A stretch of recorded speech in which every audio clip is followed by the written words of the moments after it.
قل اذهبا إلى القوم الذين كذبوا بآياتنا فدمرناهم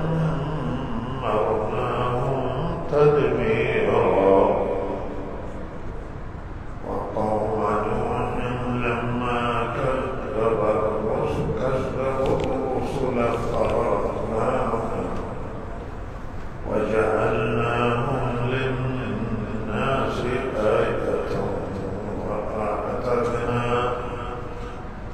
وأعتدنا للظالمين عذابا أليما. سورة مباركة القرآن وآية 34 در آیت عقاب اللہ تعالی دشمنی مخالفان و کفار را حضرت رسول صلی اللہ علیہ وسلم بیان کرد و فرمود وكذلك جعلنا لكل نبي عدوا من المجرمين.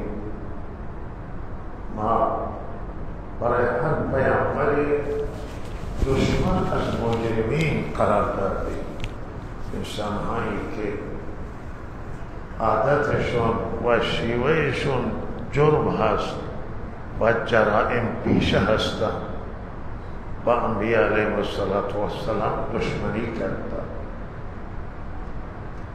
و طول تاریخ همین طور بوده. اللہ تعالی مددگار و یار و ناصر انبیاء علیہ السلام بلکہ در طول تاریخ در مقابل اهل حق ہمیشہ باطل قرار داشته و باطل در مقابل حق آرام ننشسته و این بار ایک چیزی را تذکره کردم که در حیات طیبه حضرت مخالفان حضرت گفتن که چرا قرآن یک بارگی و جملتا واحده نازل نمیشه، یک جا نازل نمیشه، اونطور که تورات یک جا نازل شد. لہذا در اینجا اللہ تعالی تذکره انبیاء را کرده است که همانطور که در مقابل تو شما مخالفان دسیسه میکنند، مخالفان مکر میکنند و توطئه میکنند، دست به مخالفت برداشتن. انبیاء علیهم السلام گذشته هم به همین مشکل روبرو بودند و در بیان انبیاء علیهم السلام حضرت موسی را الله اینجا تذکره کردند و حضرت هارون اول، چون مشکلاتی که حضرت موسی علیه السلام داشتن و مشکلات آن حضرت صلی الله علیه وسلم نزدیک بودن، همانطور که اونجا فرعون در مصر یکی بزرگترین جبار و جبابره و متکبران بود. مردم مکه ابو جهل و ابو لهب و ابو جهل هم خیلی غرور و تکبر داشتن، خیلی اذیت و آزار رسوندن، مقابله کردن و حضرت موسی علیه السلام بعد تورات داشتن که بزرگترین کتاب بود، جامعترین کتاب، و آن حضرت قرآن عظیم الشان داشتن و قرآن عظیم الشان بزرگترین کتابه و جامعترین کتابه و لحظه بعضی از بزرگان مشابهتها را ذکر کردن و یاد کردن، رنجهایی که حضرت موسی علیه السلام کشیدن، رنجهایی که رحمت للعالمین کشیدن و حضرت هم هجرت کردن، حضرت موسی هم هجرت کردن، بنی اسرائیل برداشتن هجرت کردن و این اولی پیامبری که جلت چند تا پیامبر آنها اینجا ردیف کرده تذکرهشون را برای تسلی حضرت صلی الله علیه وسلم و در اول حضرت موسی را الله تعالی یاد کرده ولقد آتینا موسی الکتاب و البته به تحقیق که ما دادیم حضرت موسی علیه السلام و کتاب همانطور که شما را قرآن عظیم و شان دادیم حضرت موسی را هم کتاب تورات دادیم و جعلنا معه اخاه حضرت موسی علیه السلام یاد میکنه و جعلنا معه اخاه هارون وزیرا و ما قرار دادیم به حضرت موسی علیه السلام برادر بزرگتر حضرت موسی برادرش حضرت هارون وزیر مقرر کرد. وزیر به معنی معاون و وزیر به معنی مددکار کسی که بتوانه بار را برداره. الان وزیر در اصطلاح امروز فراوانه، رئیس جمهور مملکت معمولا وزیر داره، در وزیر بهداشت داره، وزیر آموزش و پرورش داره، وزیر کار داره، در هر بخش یک وزیر و وزیر به معنی همه معاون و ممد و کسی که یک بار در یک قسمت برمی‌داره. حضرت هارون اللہ تعالی وزیر حضرت موسی قرار داد که درخواست خود حضرت موسی فرمود که ماموریت من خیلی سنگینه و من در مقابل قوم بسیار متکبر و جبار و سخت میروم و شما هارون درخواست کرده که پروردگار او را با من پیامبر بگردد و الله تعالی این درخواست پذیرفت و حضرت هارون پیغمبر قرار داد. ولی حضرت موسی اصل حضرت موسی و مدیریت در دست حضرت موسی مدیریت این دعوت و تورات بر حضرت موسی نازل شد و حضرت هارون معاون او بود و کمک کرد و رفت که تورات نازل میشه مختصر حضرت هارون او را جانشینی میکرد و کارا را انجام میداد و کمک میکرد و تعیین میکرد حضرت موسی و حامی حضرت موسی هر دو تا پیامبر. ولی حضرت موسی رهبری اصلی در دست حضرت موسی است. ولهذا الله فرمود و جعلنا معه اخاه هارون وزیرا، ما برادر حضرت موسی حضرت هارون که از صالحان زمان خود بود الله تعالی وزیر حضرت موسی و از اینجا معلوم میشه که یکی از موفقیت‌های بزرگ و فضل الله و رحمت الله که رهبران دنیا، داعیان دنیا، مربیان دنیا معاون خوب داشته باشند. معاون انسان کمک میکنه و انسان به موفقیت نزدیک میشه. اگر هیچ کسی داشته نباشه برای همین مردم میگه که یک دست صدا نداره. ولهذا اگر همراه خوبی داشته باشه کمک بکنه باری را برداره، این به موفقیت خیلی انسان نزدیک میشه. طول تاریخ پادشاهان، حکام، سلاطین، رهبران دنیا اگر معاون خوب داشتن پیروز شدن، موفق شدن، کار کردن توی و بسیار دیگر زنان کمک کردن، زنهای خوب و توانمند شوهرانشون را کمک کرد. حضرت عیسی را حضرت مریم کمک کرد، حضرت ابراهیم علیه السلام خانواده‌اش حضرت سارا، حضرت هاجرا و بعد فرزندانی که بزرگ شدن حضرت اسماعیل، حضرت اسحاق کمک کرد. قرآن این تذکره را میکنه و وهبنا له اسحاق و یعقوب و جعلنا فی ذریتهم النبوة والکتاب. ناظرین سنت الهی ہمیشہ کی دنیا میں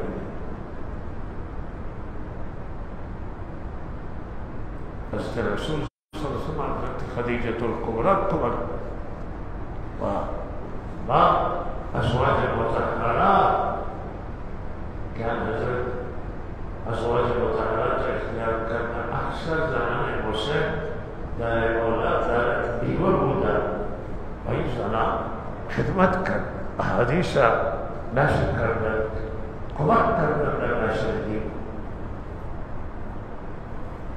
فقلنا اذهبا الى القوم الذين كذبوا بآياتنا. ما گفتیم برای حضرت موسی و هارون که برید شما به اون قومی که تکذیب کرده آیات ما، برید بسوی قوم و اون قوم فرعون و ملأ فرعون و فرعونی ها بودن که آیات الهی را تکذیب کرد. گفتم برید به این قوم که آیات من تکذیب میکنه توجه داشته باشید که آیات دو تا آیات میتونه باشه. یک آیات همه این جهان آیت هستند و دلیل وجود خدا، دلیل عظمت خدا، دلیل قدرت خدا، دلیل وحدانیت خدا. همه این جهان و حتی وجود انسان هم آیت پروردگار ہے. و یک معنی اینه که اینها کسی که منکر آیات الهی باشه توحید خدا، کسی که منکر وجود خدا باشه عظمت الهی باشه، معنی این که آیه ها را قبول نداره. این آیه ها این همه آیه های تکوینی، نشانی های تکوینی، همه موجودات تکوین این دلالت میکنه بر عظمت.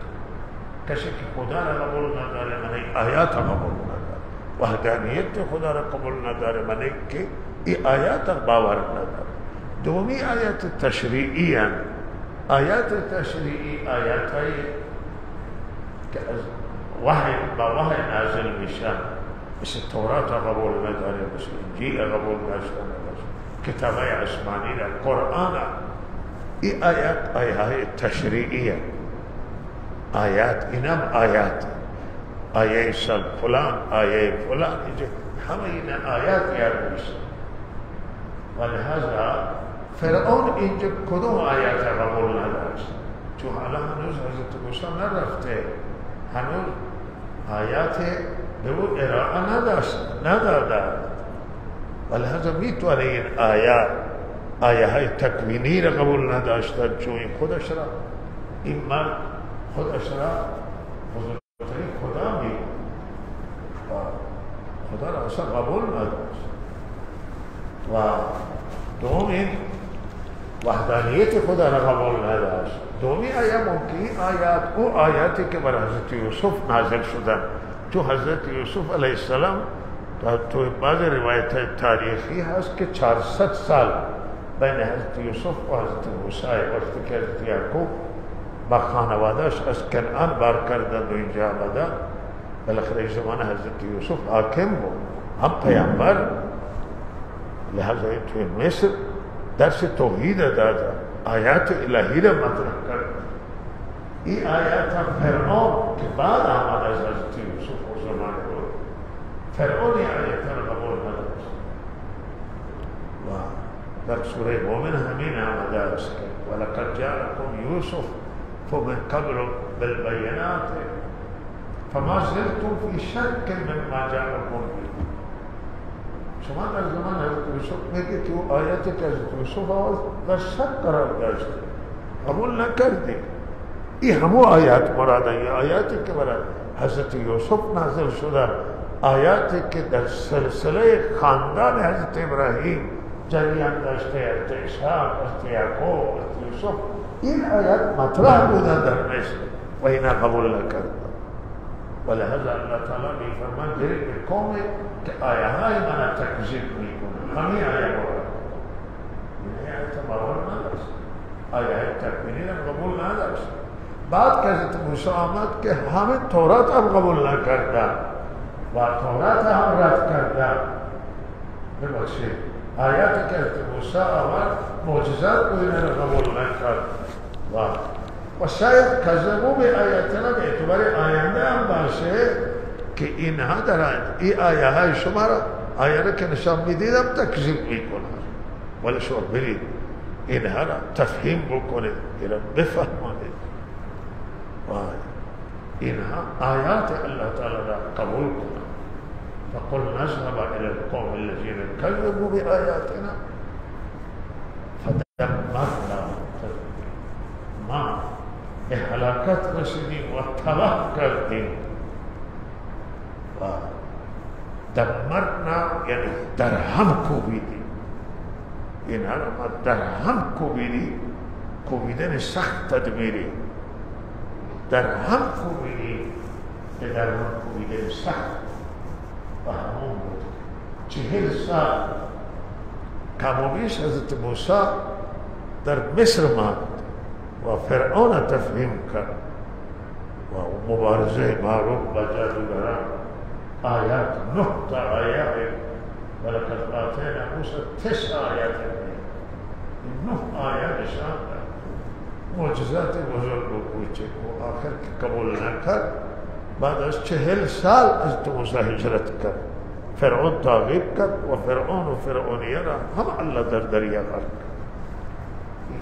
فدمرناهم تدبیرا. الله اینا را الله مشرق میکنه که این مردم مکه را بفهمن که به سرنوشت فرعون گرفتار نشن.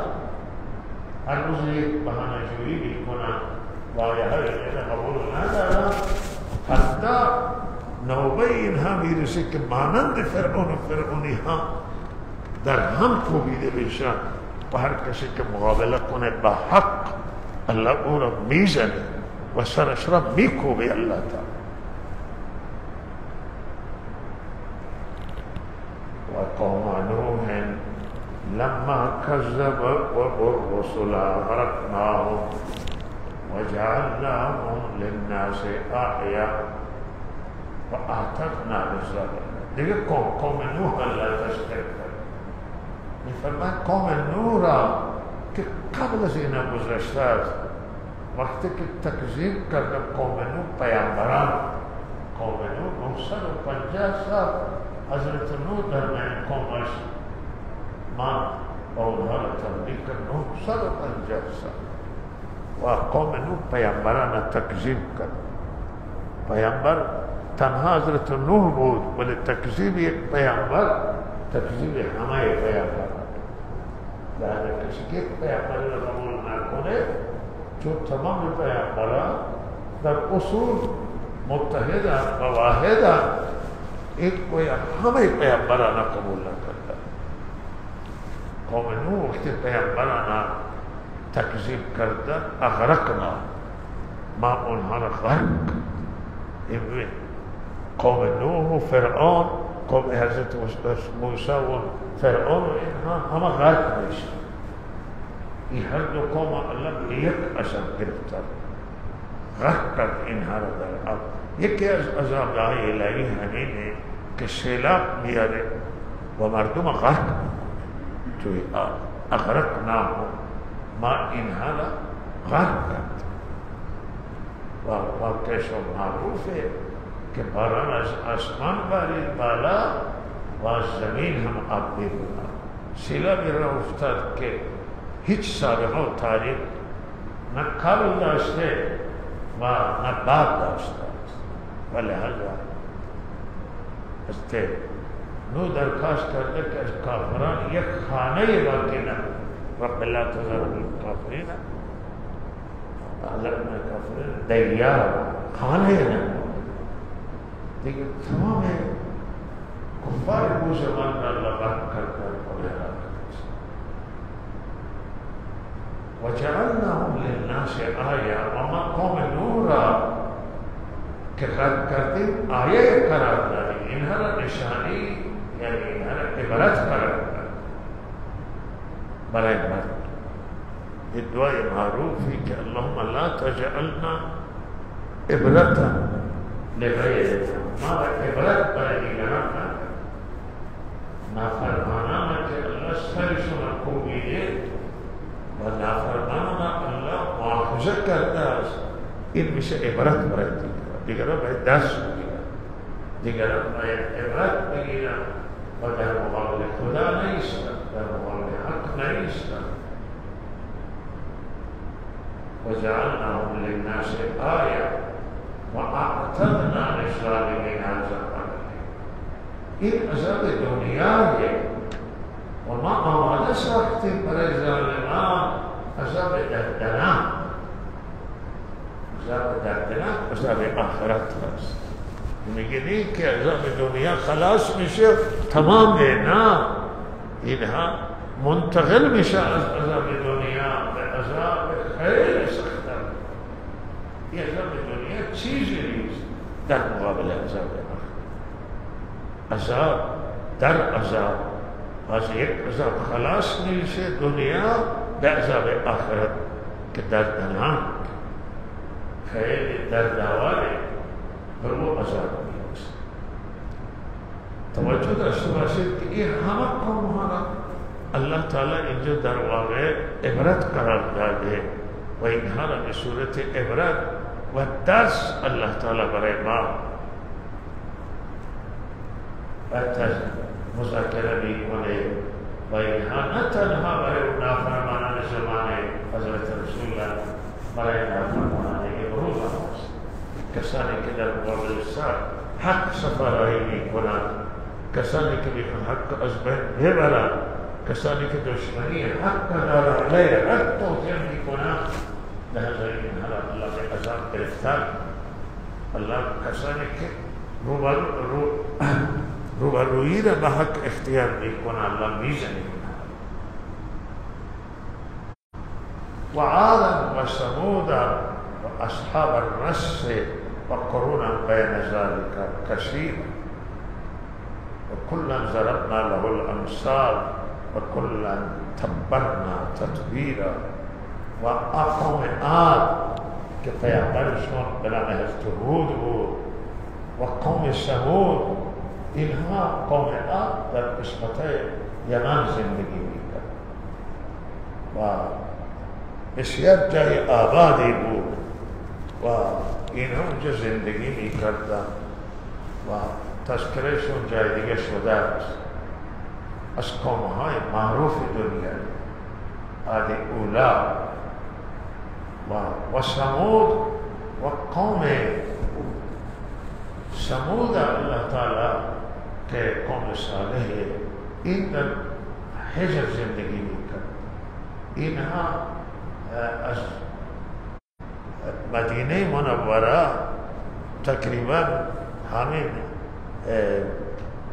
300 کیلومتر تا 300 خورده کیلومتر از مدینه فاصله دارد. اصحاب هجریات میشن. اینها بس سر راه مردم مکه که به سمت شام میرن. آن حضرت در جنگ غزوه تبوک از سر این قوم از اینجا گذر کرد و از چاه اونجا هست، خیلی چاه تاریخیه و در وسط دو تا تپه را بریدن تا قسمت سنگ، بعد میری به آب میرسه، خیلی چای کشانه. این آبش دریای آب داره. این منطقه خیلی قرآن در محاصره خیلی کوههای زیبا قرار داره. اینها اینجا زندگی میکردن و آب الله هوای طوفانی زد و ثمود را با صدا و زلزله همراه، یه صدای مهیبی که معروف که فرشته نعره کشیدن، های اینها افتادن و جگرهایشون پاره شد، دلشون پاره شد. اینا رو اونجا الله به هلاکت رسوند. و اصحاب رس من اصحاب چا کیه؟ یک نظر اینه که اصحاب رس همون در یمن و مراد از رسم خندقی که بریدن و اهل دین را که او زمانه اهل دین مسیحای برحق بودن که بر حضرت عیسی ایمان آورده بودن، اینا را توی خندقای آتشین انداختن. و یک نظر اینه که نه، اصحاب رس اصحاب مدین اینا هم بر سرچار زندگی میکردن و توی همین مسیره. و نظر این طلبه اکیر همینه که اصحاب رس اصحاب مدین، چون این توی همین عاد و آمده سمود و اصحاب رس و بعد لوط میاد، اینا توی یک مسیره. و لحظا این اصحاب رس اگر اصحاب مدین باشه بهتر به دل میکنه. و به هر حال توجیهات دیگه مختلف کرده. اصحاب چه اینها را هم الله تعالی مشخص نکرده اصحاب چه که اینها حالا صحبتها و زن و گمان، ولی اصحاب رس الله میگه که هم به علاقت رسول قوم عاد، قوم ثمود، اصحاب رس و قرون بین ذلك کثیره و قرون بین ذلك کثیره، قرنها قرن و مراد اهل زمانه هستند، اهل قرن و در میان وسط دیگر اصحاب قرون و اصحاب زمانه که اینجا الله تعالی به صورت اجمال نامی برد، نامهای اونها را مشخص نکرده، اینها را الله تعالی هم به تباهی رسوندن و به هلاکت رسوندن، چون مخالفت با حق کردن، با حق در افتادن، با پیامبران در افتادن و هر کسی که با حال حق در بیفته الله ریشهش را میکنه و نابودش. یکی که آدم کفر بکنه کاری به کار داشتن باشه این قابل تحمله، ولی او که قابل تحمل نیست که کفرم بکنه، ظلمم بکنه، مقابله کنه بها، مثل فرعون و مثل ابو جهل که الله تعالی در بدر زد. و لحظه ای کسانی که با حق در افتاده اگر فرعون حتی بنی حضرت موسی را تغییر نمیکرد و می‌نشست به جای خودش، گمان مهم همینه که فرعون گرفتار عذاب نمیشه، ولی فرعون مقابله بعد که اینا هجرت کردن تغییر کرد. ابو جهل هم اگر تغییر نمیکرد مسلمانان را 70 نفر از ابو جهل افراد ابو جهل در بدر کشته نمیشد، ولی اینا هجرت کردن نگذاشتن، آغاز هجرت کرد، بعد اینا تعقیب کردن، دنبال کردن و بالاخره اذیت و آزار رسوندن و کن نشدن و الله اینها را در بدر زد و ترمار کرد گذاشتن. و این سنت الهی و همین الله میگه که اینا عبرت کنم ولی متاسفانه عبرت نکرد. وكلا ضربنا له الامثال وكلا تبرنا تدبيرا. وما برای هر کسی مثال زدیم و مثال برای اینها زدیم، اینها را و کلا تبرنا تدبیرا، همه اینها را ما تباه کردیم و هلاک کردیم و برباد کردیم و برباد کردیم. برای این مثال الله تعالی بیان کرد که اینا حق تفهیم بکن و از هر طرف اینها الله فهمانده اما اینا نفهمیدن مقابله کردن و الله اینا را بلد. ولقد اتوا على القرية التي آخری آیه البته به تحقیق که این مردم مکه آمد اتوا به مردم مکه برمیگرده، به کسانی که در مقابل آن حضرت بودند. اینا آمدن به او قریه‌ای که اون طرف مترسو بر اونها بارید و باران نازل شد، باران بد، یک باران رحمت که آب میباره، خیر میباره، رحمت میباره، اما بر اینها باران بد نازل شد و این باران بد سنگ الله از آسمان بر اینها سنگ نازل. این سنگ ها، اینها هر سنگی برای فرد تعیین شده و اینها مثل گلوله باران شدن در آسمان، سنگ بر سرشون باره و اینها را الله تعالی فرشته اینها را بلند کرد از زمین و برد اینها را تا جای خدا خواست و چرخت کرد. خیلی عذاب سخت، بدترین عذاب الله به قوم لوط داده، چرا که اینها علاوه از شرک و کفر هم جنسگرا بود. مرد به مرد اینها نزدیک میشدند و این جنایت وارونه برخلاف فطرت و دیگه ثروت هم میکرد، راه مسافران هم میزدند. در قصص عنکبوت میآید، لہذا اللہ تعالی اینها باران بدی سر اینها باران. افلم یکونوا یرون، آیا اینها که از مکه به شام میروند مگر اینها رو نمیبینند؟ اونجایی که دریای سیاه بحر المیت، دریای مرده که نه گیاه میروید نه حیوان زندگی میکنه، این قریه های اینا از سطح دریا پایین رفتن. وقتی چپا شدن آب سیاهی خدا میدانه که این آب نفتی که اینجا هست و بیرون آمده و یا این آب الله خودش آب همینطوری قرار داره. این آب مثل آب دریا نیست، این دریاها زنده ولی این دریای مرده، هیچی در مسلمان. آیا اینها نمیبینند اینها؟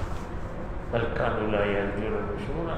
اللہ تعالی اصل مریضی را بیان میکنه که اصل مریضی اینها اینه که اینها اعتقاد ندارن به نشور نشر و زنده شدن بعد از مرگ.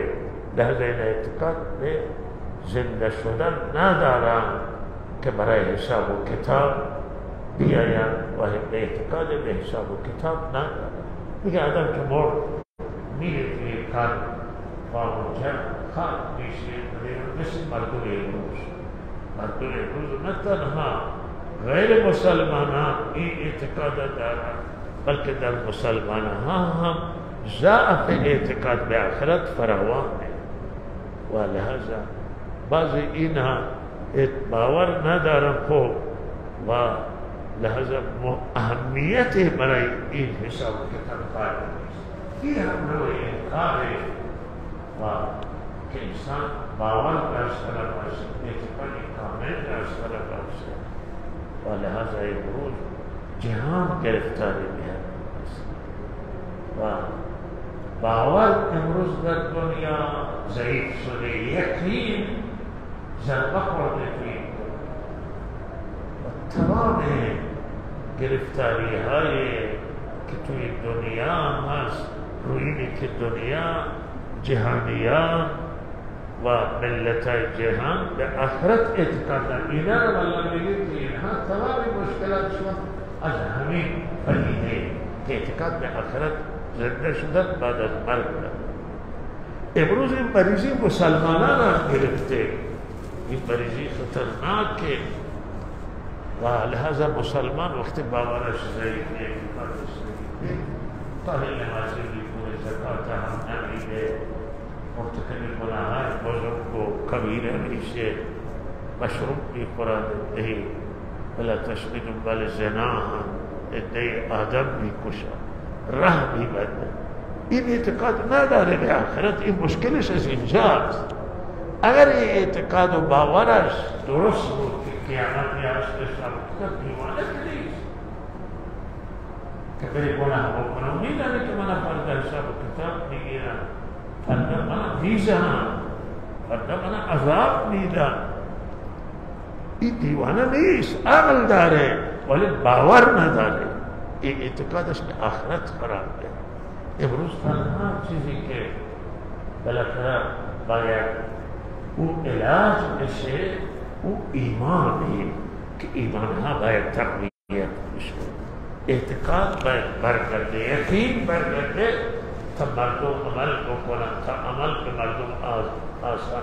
ایمان وادار کننده به عمل و ایمان بازدارنده از گناه، این باید در میان مسلمان زنده بشه. الله تعالی من و شما رو توفیق عمل عنایت کنه. و به هر حال دستن این سرگذشت ملت ها و تاریخ ملت ها برای ما بزرگترین دستن و روی این قرآن عظیم و شان واقعه اینها را تذکره می کنه تا ما راه اینها را نبیم، عبرت بکنیم و درس بگیریم و در خود تغییر ایجاد بکنیم و در خود تحول بیاریم. و صلی الله علی سیدنا محمد و آله و سلم.